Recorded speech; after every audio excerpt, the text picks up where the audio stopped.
சொல்லுங்க. இது எத்தனையாவது பிரச்சனை? சொல்லுங்க, இது எத்தனையாவது பிரச்சனை? 8வது பிரச்சனை. அப்படிதானே? ஓகே, இது 8வது பிரச்சனை. பேசலாம் தானே, உங்களோட அன்மியூட் பண்ணித்தான் இருக்கிறேன். சரி, இது வந்து 8வது பிரச்சனையாக காணப்படுகிறது. ரைட். அடுத்து நாங்கள் 9வது பிரச்சனை. 8வதுல 9வது பிரச்சனை. அடுத்த பந்திக்கு போவோம். இப்பாடசாலைக்கு வலய கல்வி அதிகாரிகளோ மாகாண கல்வி அமைச்சு நிர்வாகிகளோ, கேளுங்க வழியா, மாகாண கல்வி அமைச்சின் நிர்வாகிகளோ மேற்பார்வை பணிக்காக தரிசிப்பது குறைவாகும் இல்லையா? இது அடுத்த பிரச்சனை. என்ன சொல்றீங்க? ஹலோ, என்னுடைய சவுண்ட் கேக்குது இல்லையா உங்களுக்கு? என்னுடைய சவுண்ட் கேக்குது?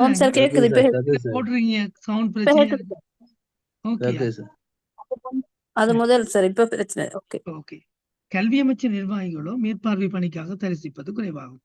வருடத்தில் ஒரு தடவையேனும் வலயமட்ட மேற்பார்வைக்காக மேற்பார்வை குழுவினர் பாடசாலைக்கு தரிசிப்பது அரிதென்றே கூறலாம். இப்ப அடுத்த இஷ்யூ வந்திருக்கு. என்ன, இந்த பாடசாலைக்கு வந்து ஒரு தடவையுமே என்ன தரிசிப்பது இல்லை, மிக குறைவு. என்ன, ஜோன் ஆபீஸாக்களும் போறதில்ல இல்லையா, ப்ரொவின்சியல் டிபார்ட்மெண்ட்டும் போறதில்ல, ரைட், மினிஸ்ட்ரி ஆஃப் எஜுகேஷனும் இங்க போறதில்ல. இது ஆக பிரச்சனையான ஒரு விஷயம். பாடசாலைக்கு சூப்பர்விஷன் இல்லாட்டி இப்படித்தானே இருப்பாங்க இல்லையா? ஆகவே ஒரு தடவையேனும் வலயமட்ட மேற்பார்வைக்காக மேற்பார்வை குழுவினர் பாடசாலைக்கு தரிசிப்பது என்பது அரிதென்று கூறலாம். அதேவேளை இங்கு மாணவர்களின் பாடசாலை தினவர வீதம் கடந்த வருடம் 82 வீதமாக உள்ளமையும் பரவாயில்ல. அட்டெண்டன்ஸ் ரேட் மாணவருடைய நல்லா இருக்குது. இடைவிலகல் வீதம் 4 வீதமாக இருந்தமையும் குறிப்பிடத்தக்கது. அப்ப ஸ்டூடெண்ட் ப்ரொப்போர்ட்டும் அங்க இருக்குது இல்லையா? ஆசிரியர்கள் அதிபரால் ஊக்குவிக்கப்படாமை மிகவும் ஒரு கடுமையான குறைபாடாக அங்க சொல்லப்படுது. ஆகவே ஆசிரியர்கள் அதிபர்களால் ஊக்குவிக்கப்படணும் இல்லையா, இல்லாட்டி அங்க விளைவு வராது. மிகவும் குறைபாடான அம்சமாக காணப்பட்டது. அதேவேளை இவ்வருடம் குரு பிரதிபா விருதுக்காக திரு ராஜபக்ச தெரிவு செய்யப்பட்டமையும் குறிப்பிடத்தக்கது. இப்பாடசாலையில் ஏன்னு சொல்லுங்க, அவர் எளியாவார், லீவ் எடுக்க மாட்டார் இல்லையா? அப்ப அவருக்கு அது கொடுக்கிறது நல்லது. குரு ராஜபக்ஷவுக்கு கிடைத்த குரு பிரதிபா விருது வந்து லீவுக்காக தான் கொடுத்துருப்பாங்களே. என்ன, அந்த விருது அதுக்காக தானே கொடுக்கப்படுறது இல்லையா? அப்படித்தான் அந்த விருதுன்ற நிலைமை மாறிட்டு. இப்பாடசாலையில் தரம் 1 முதல் 11 வரை தங்கியிருப்போர் வீதம் 78 வீதமாக காணப்பட்டது. தங்கியிருப்போர் என்ன? தங்கியிருப்போர் என்ன? இது சர்வைவல் ரேட், ஆங்கிலத்துல சொல்றது சர்வைவல் ரேட். நிலைத்திருப்போர் வீதம், நீங்க சிலர் சொல்லுவீங்க தப்பி பிழைத்தோர் வீதம் உண்டு அப்படியெல்லாம் சொல்லுவாங்க சிலர், அது பிழையான கருத்து. தங்கியிருப்போர் வீதம் சர்வைவல் ரேட் 78 வீதமாக காணப்பட்டது. சரிதானே? அதே நேரம் அத்துடன் 20 மாணவர்கள் காப்போது பரீட்சைக்கு அதுக்கு என்ன சார் நல்ல ஒரு அர்த்தம் வந்து தங்கியிருப்போர்னு சொன்னா? அதனை நான் இங்க போட்டு சர்வைவல் ரேட், நிலைத்திருப்போர் வீதம்.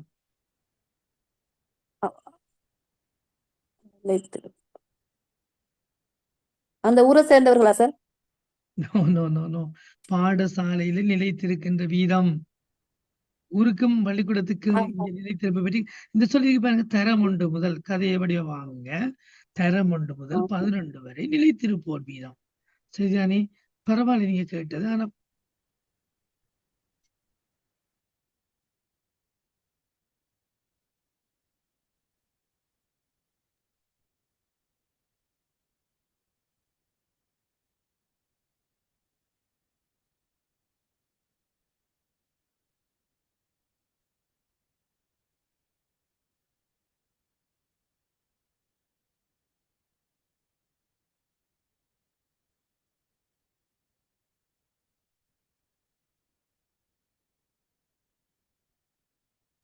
ஓகே.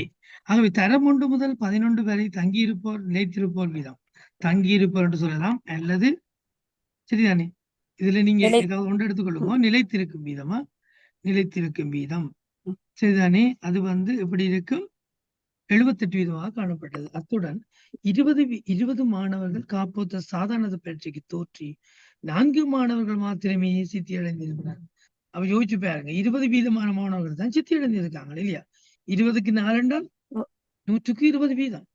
அவர்களுள் விஞ்ஞானத்துறைக்கு எவரும் தெரிவாகவில்லை. வர்த்தகத்துக்கு தகுதி பெற்றவர் ஒருவரும் மீதி 3 பேரும் கலைத்துறைக்கு தகுதி பெற்றிருந்தனர்.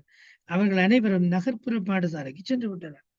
அப்ப ஆர்ட்ஸ்ல சயின்ஸுக்கு குவாலிஃபைட் ஆனாக்கள் யாருமே இல்லை இல்லையா? விஞ்ஞானத்துறை என்ற சயின்ஸ் மேத்ஸுக்கு. ஆனா கொமர்ஸுக்கு ஒரு ஆள் என்ன. அப்ப 4 பேர் தான் பாஸ் பண்ணவங்க. அதுல மிச்சம் 3 பேர் கலைத்துறைக்கு. ஆக போக அவங்க யாரும் கூட அந்த பள்ளிக்கூடத்துல படிக்கல. ஆகவே அவர்களும் வெளி பாடசாலைக்கு நகர்ப்புறத்துக்கு சென்று விட்டார்கள். ஆகவே இங்க இருக்கக்கூடிய அடுத்த பிரச்சனை என்னது? பாஸ் வீதம். அதாவது ஓயல் காப்போது சாதாரண தளர்ச்சியை சித்தியடைகின்ற வீதம் மிக குறைவாக காணப்படுகிறது இல்லையா? காப்போது சாதாரணத்துக்கு சாதாரண தரம் சித்தி அடைந்து உயர்தரத்துக்கு தோற்றி 20% மாணவர்கள் மாத்திரமே 20% மாணவர்கள் மட்டும்தான் இங்க சித்தி அடைகிறார்கள் இல்லையா? ஆகவே அது பெரிய ஒரு குறைபாடு தான் இல்லையா? மீதி 80% மாணவர்கள் ஃபெயில் பண்றாங்க. 20% மாணவர்கள் ஃபெயில் பண்ணலாம். ஆனா 80% மாணவர்கள் ஃபெயில் பண்ணக்கூடாது. சரி, அடுத்த பந்தியை பார்ப்போம். மற்றும் இப்பாடசாலையில் மாணவர்கள் கற்பதற்கென ஒரே ஒரு நூலகரை மாத்திரம் காணப்படுகிறது. லைப்ரரி ஒன்று மட்டும்தான். ஏனைய ஆய்வுக்கூட வசதிகள் எதுவும் இல்லை. அத்துடன் இப்பாடசாலையில் 5 கணனிகள் இருந்தும் அவை பயன்படுத்தப்பட முடியாத நிலையில் எந்த விதமான உட்பாகமும் இன்றி காணப்பட்டன. கோதுதான் இருக்குது கம்ப்யூட்டர், பட் உள்ளுக்கொண்டும் இல்லை. என்ன குறிப்பாக என்ன நடந்திருக்க தெரியும் தானே? குறிப்பாக இங்குள்ள மாணவர்கள் ஒழுக்கத்தில் பின்னடைவானவர்களாகவும் எந்த விதமான வழிகாட்டல்கள் இன்றியும் காணப்பட்டவை குறிப்பிடத்தக்கது. ஆக பரிதாபம் இல்லையா? இங்க அடுத்த பிரச்சனை எங்களுக்கு பௌதிக வள பிரச்சனை வந்திருக்குது இல்லையா? பௌதிக வளம் குறிப்பாக கணனி நூலக அறைகள் ஏனைய ஆய்வுக்கூட வசதிகள் அங்க எதுவுமே இல்லை இல்லையா? ஆய்வுக்கூட வசதிகள் எதுவும் இல்லை. வேற என்னம்மா சொல்லுங்க பிரச்சனை? அடுத்தது கணனிகள் இல்லை. கணனிகள் இருந்தும் பாகங்கள் கணனிகள் இருந்தும் பாகங்கள் இல்லை. அதாவது அதுல கருத்து என்னது? பாடசாலை சொத்துக்கள் பாடசாலை சொத்துக்கள் களவாடப்படுகின்றமை கோதுதான் இருக்கு. அடுத்தது இங்க ஒழுக்கமின்மை இல்லையா? எந்த விதமான ஒழுக்கம் என்ன வழிகாட்டல்களின்மை இன்றையும் காணப்பட்டவை. இது பிரச்சனை. இதை நான் அப்படியே லேசா காப்பி பண்ணி போறேன். நீங்க உங்களோட விளங்குற மொழியில எழுதணும். இதெல்லாம் இங்க இருக்கக்கூடிய பாடசாலை இருக்கக்கூடிய பிரச்சனைகள் இல்லையா? எத்தனை பிரச்சனை 15 பிரச்சனை 15 பிரச்சனையில இங்க உயர்மட்ட கற்றல் இதுல இதை பிரச்சனையா கொள்ளல. அப்ப பிரச்சனைகளை மட்டும் ஹைலைட் பண்ணிட்டு போவோம். பழைய மாணவர்கள் எது தேவை இல்லையா? பிரச்சனை மட்டும் ஹைலைட் பண்ணி கொண்டு போவோம். அப்ப 14 பிரச்சனை உங்களுக்கு அடுத்தது தொடர்ந்து வாசிப்போம். இவ்வருடம் தரம் 5 புலமை பரீட்சையில் 30 மாணவர்கள் தோற்றி எந்த மாணவர்களும் வெட்டுப்புள்ளிகளுக்கு மேல் பெறவும் இல்லை. அதுவும் பெரிதாகும் என்ன. அத்துடன் 70க்கு மேல் புள்ளி பெற்றவர்கள் 3 மாணவர்கள் மாத்திரமே ஆகும். யோசிச்சு பாருங்க. 30க்கு 3ன்னா 10ல உண்டு. 10% தான் 70க்கு மேல புள்ளி பெற்றார்கள் இல்லையா? இப்பாடசாலையில் கல்வி கற்கும் மாணவர்களில் பெற்றார்களில் சிலர் வெளிநாட்டில் வேலை வாய்ப்பு பெற்று சென்றமையும் தரம் 10, 11களில் போதிய மாணவர்கள் எனது இளவயது திருமணம் ஓயல் 10, 11 படிக்கும் பொழுது இளவயது திருமணம் செய்து கொள்வதும் கடந்த சில ஆண்டுகளில் தவிர்க்க முடியாத நிகழ்வுகள் ஆயின. கடும் மோசமான ஒரு பின்னணியில் இந்த பாடசாலைகள் காணப்படுகின்றன.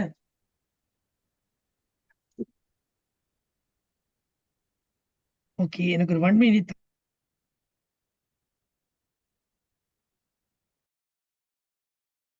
ஓகே, அந்த அடிப்படையில இவ்வரிடம் அடுத்த பிரச்சனை பார்ப்போம். இவ்வரிடம் தரமைந்து புலமை பரிசு பரீட்சை 30 மாணவர்கள் தோற்றி எந்த மாணவர்களும் வெட்டுப்புள்ளிக்கு மேல பெறல. அப்ப தரம் 5 புலமை பரிசு பரீட்சையில வெட்டுப்புள்ளிகளுக்கு மேல பெறாத புள்ளிகள் இருக்கிறாங்க. அதே நேரம் அந்த 70க்கு புள்ளிகளுக்கு மேல பெற்றார்கள் 10% மாணவர்கள் இல்லையா? இப்படி எல்லாம் பிரச்சனைகள் பாடசாலையில இருக்குது. என்ன சொல்றீங்க? இந்த பிரச்சனை 15வது பிரச்சனை. அதாவது இவருமே வெட்டுப்புள்ளிக்கு மேல பெறல. மற்றது 70% மேல பெற்றாக்கள் 70 புள்ளிக்கு மேல 3 பேர் 10%. இதெல்லாம் நீங்க எடுத்துக்கொள்ளணும் உங்களோட மொழி நடையில. பெற்றவர்கள், அதாவது 10 விதமானாக்கள் இல்லையா, 10 வீதமான மாணவர்கள், இது எல்லாமே மிக அடைவு மட்டம் மிகவும் மோசமான ஒரு நிலைமையில் ஆரம்ப கல்வியும் மொத்தத்துல எங்களுக்கு வீழ்ச்சியாக இருக்குது இல்லையா. அடுத்ததா பார்ப்போம். இப்பாடத்தில் கல்வி கற்கும் மாணவர்களின் பெற்றார்களின் சிலர் வெளிநாட்டுக்கு வேலை வாய்ப்புக்கு போனா பெற்றார்கள், உங்களுக்கு தெரியும், மாணவருடைய வீட்டு சூழல் மோசமாக இருக்கு, ஆமா இல்லையா. அவர்கள் ஒழுக்கம் கெட்டவர்களாக அல்லது வழி தவறி போகக்கூடிய வாய்ப்புகள் எல்லாம் அங்கு காணப்படும். அதில் கடந்த சில ஆண்டுகளில் இளவயது திருமணம் இல்லையா தவிர்க்க முடியாத நிகழ்வாகிறதாக இங்கு குறிப்பிடப்படுகிறது. அப்ப இதுகளெல்லாம் நடக்கும். இப்படியான ஒரு கிராமப்புற சூழல்ல இந்த மாதிரியான பிரச்சனைகள் எல்லாம் இருக்குது. இளவயது திருமணம் செய்து கொள்வதும் இங்க இருக்கக்கூடிய பிரச்சனை. உங்களுக்கு விளங்கக்கூடிய லேசான மொழி நடையில நோட் பண்ணி கொள்ளணும், சரிதானே. அடுத்த பந்திக்கு போவோம். பாருங்க, இன்னும் முடியல கேஸ் ஸ்டடி இல்லையா, இன்னும் போய் கொண்டிருக்கேன்னு. சரி, இப்ப அடுத்து நாங்க பாவம் இன்னும் கொஞ்சம் தான் இருக்குது. ஆசிரியர்கள் பலர், இங்க பாருங்க, ஆசிரியர்கள் பலர் கற்றல் கற்பித்தல் செயல்முறைக்கு அதிபர் எவ்வழிகளிலும் உதவுவதில்லை எனவும், கல்வித்தர உள்ளீட்டுக்கான எந்த பணத்தையும் செலவு செய்வதில்லை எனவும், அதாவது குவாலிட்டி இன்புட்ஸ், என்ன கல்வித்தர உள்ளீடு, குவாலிட்டி இன்புட்ஸுக்கு எந்த விதமான பணத்தையும் செலவு செய்வதில்லை எனவும் பல குறைபாடுகளை கூறிக்கொண்டே இருந்தனர். யாரு? ஆசிரியர்கள். அதிபர்கள் எந்த வழியிலையும் உதவி செய்யறது இல்லையா, இவர் இந்த குவாலிட்டி இன்புட்ஸுக்கான பணத்தை செலவு செய்வது இல்லையா. இது பற்றி பாடசாலையின் சிரேஷ்ட ஆசிரியர் திரு ராஜபக்ஷ நன்கறிவார், அவர்தான் சாட்சி. கடந்த 3 ஆண்டுகளாக பாடசாலை அபிவிருத்தி சங்கம் எதுவும் கூட்டப்படாததனால் பல பொதுமக்கள் பங்களிப்புடனான செயற்பாடுகள் பலவும் நடைபெறாமல் ஸ்தம்பிதமடைந்து காணப்பட்டன. ஆசிரியர்களும் தம் பாடம் தொடர்பான எழுவினாக்களையும் பிரச்சனைகளையும் கலந்துரையாடி தீர்த்துக் கொள்வதற்கான எந்த சந்தர்ப்பங்களும் அற்றவர்களாக காணப்பட்டனர். ஏன் இந்த மாதிரியான ஒரு அதிபரை இங்க அப்பாயின்மெண்ட் பண்ணினாங்க? இந்த பாடசாலை சூழல் மிகவும் மோசமான நிலையில காணப்படுகிறது இல்லையா. ஆகவே நாங்கள் பார்த்துக் கொள்ளுவோம். ஹலோ, நான் கேக்குதானே? எல்லாரும் லைன்ல இருக்கிறீங்க? ஓகே ஓகே, சரி. இப்ப நாங்க தொடர்ந்து இந்த பந்தியில சொல்லப்பட்ட பிரச்சனைகள் என்ன? ஆசிரியர் பல கற்றல் கற்பித்தல் செயல்முறைக்கு அதிபர் எவ்வழிகளிலும் கற்றல் கற்பித்தலுக்கு உதவுவதில்லை என்ன சொல்றீங்க? இது அடுத்த பிரச்சனை. ரைட், இது அடுத்த பிரச்சனை.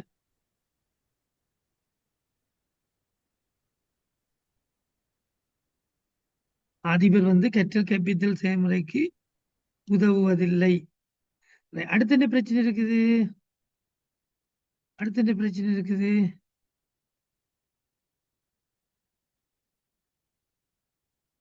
இது எத்தனையாவது பிரச்சனை? 19வது பிரச்சனை. வேற என்ன சொல்லப்படுகிறது? அதிபர் உதவுறதில்லை. குவாலிட்டி இன்புட்ஸ், நிதி முகாமைத்துவம், கல்வித்தர உள்ளீட்டுக்கான எந்த பணமும் செலவு செய்யப்படுவதில்லை. அடுத்த பிரச்சனை இல்லையா, அதுவும் ஒரு பிரச்சனை தானே. பிரச்சனையாக அங்க உள்ளவாறு சொல்ல பார்க்கணுமா, விளங்கணும். பிரச்சனையை மாத்தி விட்டுறக்கூடாது. பிரச்சனையை மாத்தீங்கன்னா வேறு பிரச்சனை சேர்ந்துடும் உங்களுக்கு. ஆகவே பிரச்சனைகளாக சொல்ல வேணுமா. இது பற்றி பாடசாலை சிரேஷ்ட ஆசிரியர் ராஜபக்ஷ நன்கறிவார். கடந்த 3 வருடங்களாக பாடசாலை அபிவிருத்தி சங்கம் எதுவும் கூட்டப்படாததால் பொதுமக்கள் பங்களிப்புடனான செயற்பாடுகள் எதுவுமே நடைபெறாமல் உள்ளமை அங்கு என்ன காணப்படுகிறது. இப்ப பாடசாலை அபிவிருத்தி சங்கமும் அங்கு கூட்டப்படவில்லை இல்லையா. அதனால பொதுமக்கள் பங்களிப்போட செய்ய வேண்டிய வேலைகளும் அங்கு ஸ்தம்பிதம் அடைந்து காணப்படுது. இது எல்லாமே பிரச்சனைகள் தான். எத்தனை பிரச்சனை? 22 பிரச்சனைடாப்பா. அடுத்தது பாவம், தம் பாடம் தொடர்பான ஆசிரியர்கள் தம் பாடம் தொடர்பான எழுவினாக்களையும் பிரச்சனைகளையும் தீர்த்து கொள்வதற்கான ஆசிரியர் வாழ்வு விருத்தியும் அங்க எதுவுமே நடக்கல. ஆசிரியர்களுக்கான பயிற்சியும் கல்வி தர வட்டங்கள் எதுவுமே ஆசிரியர்களுக்கான இல்லையா, ஆசிரியர்களுக்கான பயிற்சி கல்வி தர வட்டம் என்ன SBPTD பாடசாலை வேலை திட்டம் போன்ற எதுவுமே இங்க நடக்கல. என்ன பாடசாலை வேலை திட்டம் வேண்டாம்? எஸ்விபிடிடி என்னது? என்னது? School based Professional development. SVPDD சொல்லுங்க. Professional teacher development. Teacher development. என்ன? Professional teacher development. இது Teacher development. இது இங்க நடக்கவே இல்லை. ஆசிரியர்கள் என்ன செய்வார்கள்? ஆசிரியர்கள் கற்பித்தல மேம்படுவார்களா? நோ. இல்ல. அப்ப அடுத்த இது பாபெரும் பிரச்சனை இல்லையா? அடுத்தது இப்பாடசாலை அவ்வளவுதான். என்ன இந்த பதிவுக்குள்ள உள்ளதுக்குள்ள சொல்லப்பட்ட பிரச்சனை அவ்வளவுதான். அடுத்தது இப்பாடசாலையின் அதிபர். அடுத்த பந்திக்கு போகும், இறுதி பந்திக்கு. இப்பாடசாலை அதிபர் திரு விக்ரமசிங்க அடுத்த வருடத்தில் ஓய்வு பெறும். எஸ், தான் அடுத்த வருடத்தில் ஓய்வு பெறுவதை கருத்தில் கொண்டு பிற ஆசிரியர்களுடனோ கல்வி அதிகாரிகளுடனோ சமூக அங்கத்தவர்களுடனோ எந்த விதமான பிரச்சனைகளை ஏற்படுத்திக் கொள்ள நாட்டம் இல்லாதவர். நல்ல பிள்ளமாய் இருந்துட்டு போ விடுக்கிறார் இல்லையா? அவனை போறாரு தானே. நாட்டம் இல்லாதவராகவும் பணி இலக்கு குறித்து அக்கறை குறைந்தவராகவும் காணப்பட்டமை குறிப்பிடத்தக்கது. இது சாபக்கேடு இந்த பாடசாலைக்கு இல்லையா? இந்த பாடசாலைக்கு வந்த சாபக்கேடு என்னது? இந்த பிரின்சிபல் ஒன்றும் பிரயோசனம் இல்லாத ஒரு ஆள். ஏன்? அவர் ஓய்வு பிரச்சனை இல்லாம இருந்துட்டு போயிருவோம். பிரச்சனை இல்லாம இருந்துட்டு போயிடுவோம். ஆனால் தான் பிரச்சனையே இல்லையா? இல்லையா மிஸ்? பிரச்சனை இல்லாம இருந்துட்டு போக மாட்டேன் நினைக்கிறாரோ, அதுவேதான் அவருக்கு பிரச்சனையா வரும். ஆகவே இவர் பணி இலக்கு குறித்து அக்கறை குறைந்தவராக, அவருடைய வேலை என்ன குறிக்கோள் என்ன, இதெல்லாம் கூட அவருடைய பிரச்சனையாக இருக்குது. என்ன, அதுவே பெரிய பிரச்சனை இல்லையா? ரைட். அடுத்தது இது 25வது பிரச்சனை நினைக்கிறேன். 24வது பிரச்சனை வேறு என்ன? ஓய்வு பெறுவதாக கருத்தில் கொண்டு யாருடையும் தொடர்பை ஏற்படுத்திக் கொள்றதுக்கு அவருக்கு விருப்பம் இல்லை. ரைட்.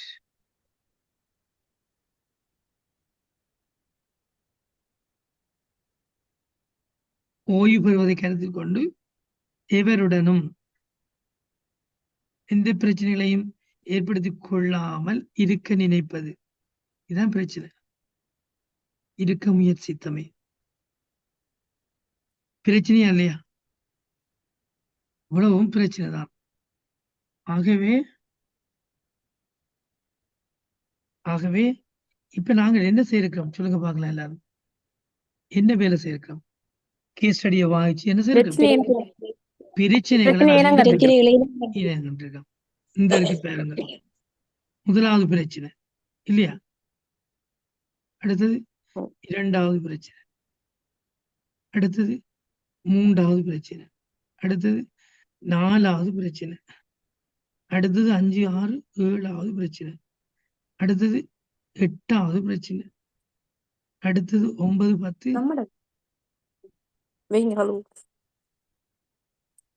9, 10, 11வது பிரச்சனை, அடுத்து 12, 13, 14வது பிரச்சனை, அடுத்து 15, 16, 17, 18வது பிரச்சனை, அடுத்தது 19, 23 பிரச்சனை, அடுத்தது என்னது 24, 25வது.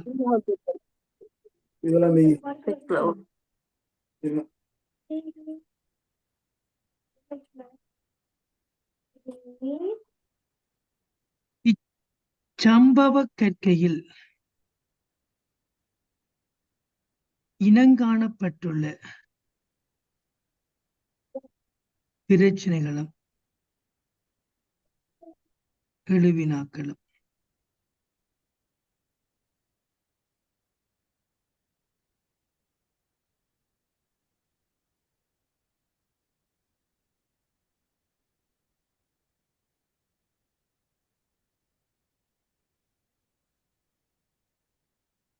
எத்தனை இருக்குது? மொத்தமாக எத்தனை பிரச்சனைகள் இருக்குது? 25 பிரச்சனை இருக்கு இல்லையா?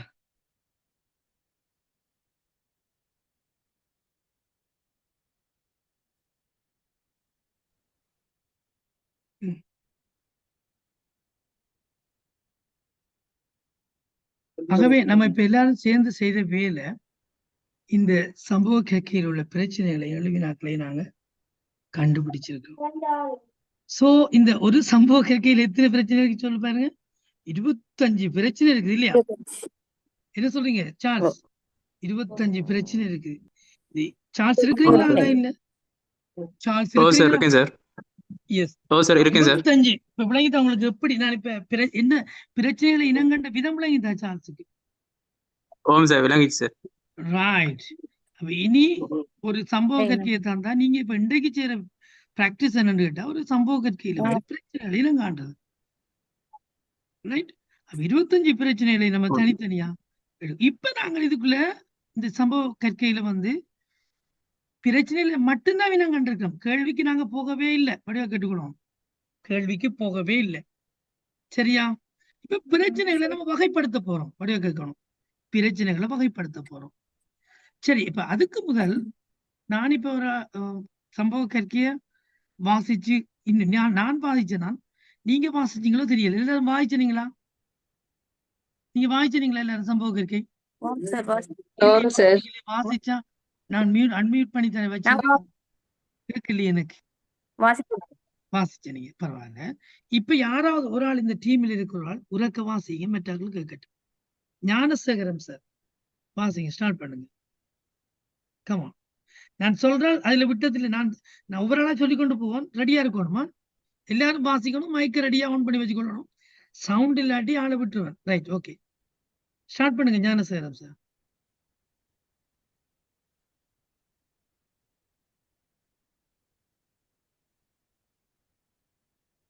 ஞானசேகரம் சார் இல்லை. சார்ல்ஸ் வாசிங்க இப்ப. சார் கவரேஜ் பிரச்சனை சார். விளங்குதா சார் நான் பேசுறது? நீங்க நினைக்கிறது தெளிவா இருக்குது. Okay sir. தெல்தனிய வித்தியாலயம் தரம் 1 முதல் 11 வரையான வகுப்புகளை கொண்டு கட்டமைக்கப்பட்ட 480 மாணவர்களை கொண்ட ஒரு பாடசாலையாகும். இப்பாடசாலையானது புறநகர் பகுதியொன்றில் பிரதான வீதியொன்றிலிருந்து 1.5 கிலோமீட்டர் தூரத்தில் அமைந்துள்ளது. பிரச்சனையை வாசிக்க தேவையில்ல. அடுத்து தெல்தனிய கிராமத்தில் வாழ்கின்ற மக்களின் பிரதான பொருளாதார பின்புலம் விவசாயமாகும். அத்துடன் இப்பாடசாலையில் கடமையாற்றும் அதிபர் திரு விக்ரமசிங்க நகரிலிருந்து தினந்தோறும் பஸ்ஸிலேயே பயணம் செய்பவர். தரம் 1 சேர்ந்த இந்த அதிபர் அடுத்த வருடத்தில் சேவையிலிருந்து ஓய்வு பெறுவதற்கு உள்ளார். தினசரி 8:30 மணிக்கும் முற்பகல் 9 மணிக்கும் இடையில் எப்படியாவது பாடசாலைக்கு வந்து சேர்ந்து விடுவார். இப்பாடசாலையில் 18 ஆசிரியர்கள் கடமையாற்றுகின்றனர்.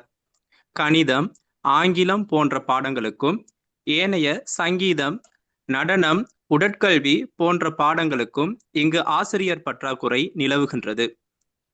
இருப்பினும் வருடாந்தம் பரீட்சைக்கு தோற்றுகின்ற மாணவர்களில் 5-6 பேர் சாதாரண பரீட்சையில் சித்தியடைந்து அண்மையில் உள்ள நகரத்திற்கு உயர்தரத்திற்காக சென்று விடுவார்கள். அவ்வாறு கற்றவர்களில் இப்பாடசாலையில் பழைய மாணவர்களாக வைத்தியர் ஒருவரும், சட்டத்தரணி 2 பாராளுமன்ற உறுப்பினர் 1 உள்ளமை குறிப்பிடத்தக்கது. தேங்க்யூ. காமிலஸ் வாசிங்க. சார் அப்படியே ஸ்கிரீனை கொஞ்சம் எடுங்க. ஓகே, காமிலஸ் வாசிங்க. எஸ், காமிலஸ். நெக்ஸ்ட். இப்பாடசாலையின் அதிபர் தனது முயற்சியின் காரணமாக பாடசாலைக்கென 5 ஏக்கர் இப்பாடசாலையில் கல்வி கற்ற வெளிநாடொன்றில் வதியும் குடும்பம் ஒன்றிடமிருந்து அன்பளிப்பாக பெற்றுக்கொண்டமை குறிப்பிடத்தக்கது.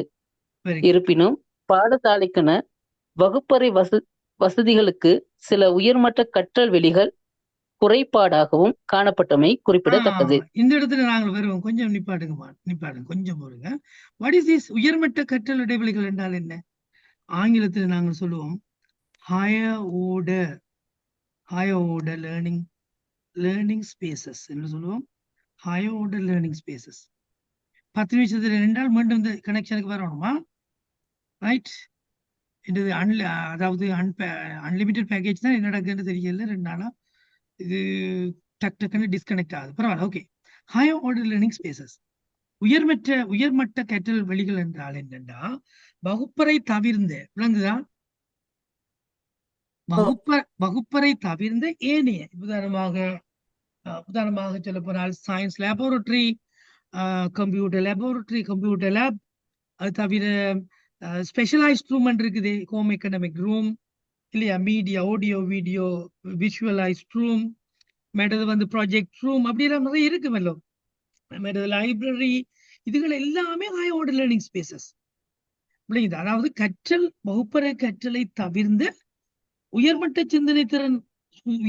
சிந்தனை ஆற்றலை விருத்தி செய்து கொள்வதற்கான high order thinking space. Wait a minute.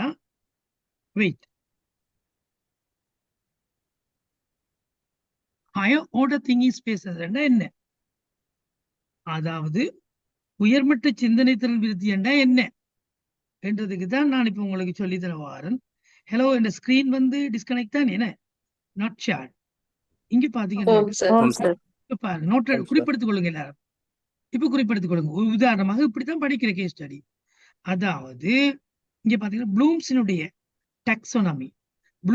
Taxonomy என்ன சொல்லுதுன்னு சொன்னா, சரிதானே, ஒருவர் முதலாவது 2 வகையாக அவர் திறன்களை பிரிக்கிறார்.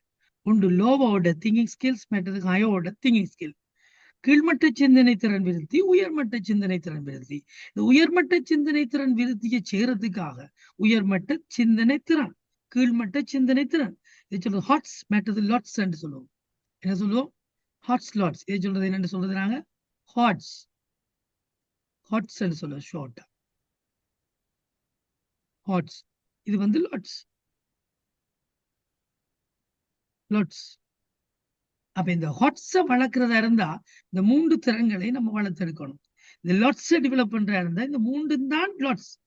ஆகவே சிலர் வந்து இப்ப உதாரணமாக ரிமெம்பரிங், ஞாபகப்படுத்துவார்கள், மனனம் செய்தல், விளங்கிக் கொள்ளல், பகுப்பாய்வு செய்தல், இது 3ம் கீழ்மட்ட சிந்தனை திறன். இதுக்கு சாதாரணமாக நாங்க பெரிய லேபோரட்டரி ஆய்வுக்கூடங்கள் எதுவுமே தேவையில்லை, எங்களுக்கு பிராக்டிக்கலுக்கான இடங்கள் தேவையில்லை. பட் ஒருவருடைய பகுப்பாய்வு திறன், ஒருவருடைய மதிப்பீட்டு ஆய்வு திறன், ஒருவருடைய என்ன சொல்றது கிரியேட்டிங் என்றா ஆக்கத்திறன், அல்லது என்ன சொல்றது ஆக்கத்திறனுக்கு கிரியேட்டிங் வேற சொல்ற என்ன சொல்றது சொல்லுங்க, ஆக்கத்திறன் வேற என்ன சொல்லலாம்? புத்தாக்கத்திறன் வேற, கிரியேட்டிங் என்றா ஆக்கம், அல்லது சொல்லுங்க பிரியா மிஸ், ஆக்கம் தானே, உருவாக்கம். அதை வேற என்ன? படைப்பாற்றல் திறன். வெரி குட் சார்ல்ஸ், படைப்பாற்றல். இந்த 3 திறன்களையும் வளர்க்கிறதா இருந்தா அந்த 3 திறன்களும் நாங்க சொல்றது வந்து hats and high order thinking skills. இந்த திறன்களை வளர்க்கறதுக்கு சாதாரணமாக எங்களுக்கு வகுப்பறைகள் சரி வராது. அதற்காகத்தான் நாங்கள் என்ன செய்வோம், நூலகங்களை பயன்படுத்துவோம், ஆய்வுக்கூடங்களை பயன்படுத்துவோம், இன்னும் வேறு பிராக்டிக்கல் சென்டருக்கான இடங்களை பயன்படுத்துவோம். அதைத்தான் சொல்றது என்னண்டு உயர்மட்ட கற்றல் இடைவெளிகள். விளங்குதா நான் சொல்றது? உயர்மட்ட கற்றல் தெளிவா இருக்குதா? இந்த மாதிரி நான் உங்களுக்கு அந்தந்த இடங்களுக்கு சிலதுக்கு போய் வருவேன். ரைட். இப்ப காமிலஸ் வாசிங்க தொடர்ந்து. உயர்மட்ட கற்றல் இடைவெளிகள் குறைபாடாகவும் காணப்பட்டமை குறிப்பிடத்தக்கது. காமிலஸ் இல்லையா? மேலும் இருக்கேன் சார். மேலும் இப்பாடசாலையில் திறமையான பல மாணவர்கள் பாடவிதானம் மற்றும் இணைப்பாட விதான செயற்பாடுகளில் ஆர்வமுள்ளவர்களாக காணப்பட்டனர்.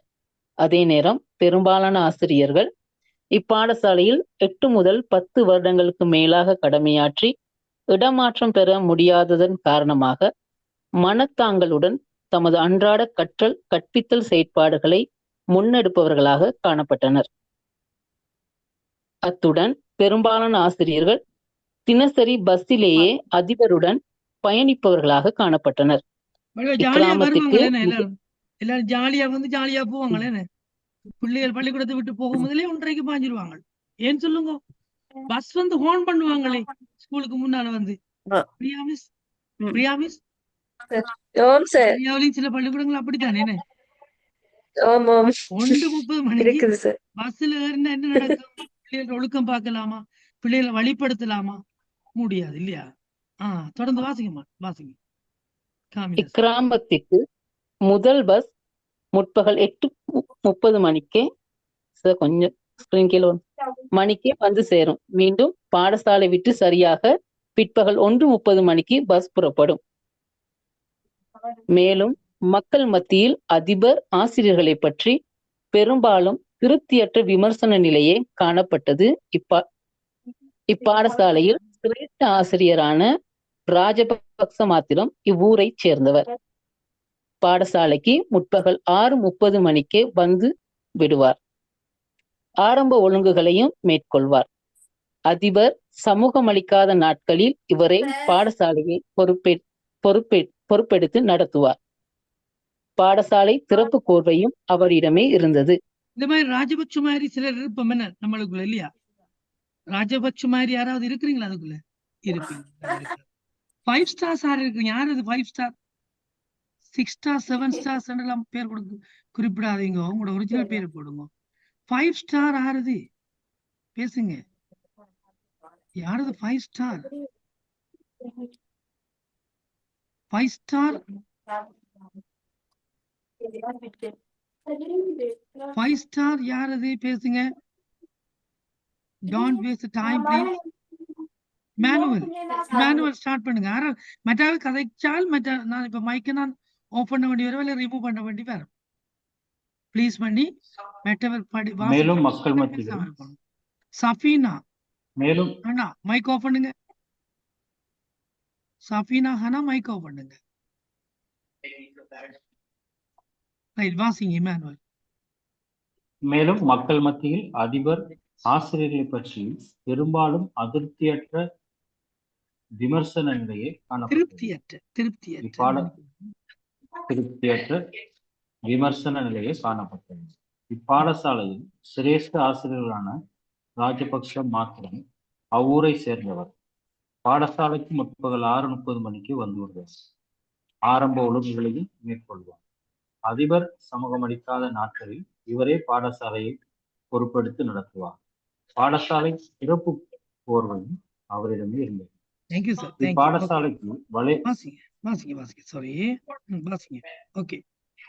இப்பாடசாலைக்கு வலய கல்வி அதிகாரிகளோ மாகாண கல்வி அமைச்சின் நிர்வாகிகளோ மேற்பார்வை பணிக்காக தரிசிப்பது குறைவாகும். இவ்வருடத்தில் ஒரு தடவையேனும் வலயமட்ட மேற்பார்வை குழுவினர் பாடசாலைக்கு தரிசிப்பது அரிதென்றே கூறலாம். அதேவேளை இங்கு மாணவர்களின் பாடசாலை தினவரவு வீதம் கடந்த வருடம் 82% உள்ளமையும் இடைவிலகல் வீதம் 4 இருந்தமை குறிப்பிடத்தக்கது. ஆசிரியர்கள் அதிபரால் ஊக்குவிக்கப்படாமையானது மிகவும் குறைபாடான அம்சமாக காணப்பட்டது. அதேவேளை இவரிடத்தில் குரு பிரதிபா விருதுக்காக திரு ராஜபக்ச தெரிவு செய்யப்பட்டது குறிப்பிடத்தக்கது. இப்பாடசாலையில் தரம் 1 முதல் 11 வரை தங்கியிருப்போர் வீதம் 78 காணப்பட்டது. அத்துடன் 20 மாணவர்கள் காபோதர சாதாரண தர பரீட்சைக்கு தோற்றி 4 மாணவர்கள் மாத்திரமே சித்தி அடைந்திருந்தனர். அவர்களுள் விஞ்ஞானத்துறைக்கு எவரும் தெரிவாகவில்லை. வர்த்தகத்துக்கு தகுதி பெற்றவர் ஒருவரும் மிகுதி 3 பேரும் கலைத்துறைக்கும் தகுதி பெற்றிருந்தனர். அவர்கள் அனைவரும் நகர்ப்புற பாடசாலைக்கு சென்று விட்டனர். Very good, thank you sir. Super நல்லா வாசிக்கிறீங்க, பொருள் விளங்கி வாசிக்கிறீங்க. நான் அதுக்காக தான் இதை உங்களுக்கு தந்தேன். நிறைய பேரை செக் பண்ணி கொண்டு வரேன்டா. இப்படியானாக்கள் கேஸ் ஸ்டடி செய்யலாம். நிறைய நீங்க வடிவா விளங்கி ஆறுதலாம் கிரகிச்சு போனீங்கன்னு கேட்டா நிச்சயமாக கேஸ் ஸ்டடி செய்யலாம். இல்ல வாசிச்சாக்கள் எல்லாருமே நல்லா வாசிச்சீங்க. Very good. அதாவது பிரச்சனைகளை விளங்கி வாசிங்க. ரைட், பிரச்சனைகளை ஆறுதலாக நம்ம விளங்கி வாசிக்கும் பொழுது மீண்டும் அந்த சம்பவ கற்கைய வாசிப்பதில் நேரத்தை நம்ம செலவழிப்பதை குறைக்கலாம். Okay, right, okay. அடுத்தது வாசிங்க. எங்க ஆகேஷ் இருக்கிறீங்களா? சத்தம் காண முடியும். வாசிங்க. அடுத்த பரவாயில்ல. மற்றும் இப்பாடசாலையில் மாணவர்கள் கற்பதென ஒரே ஒரு நூலகம்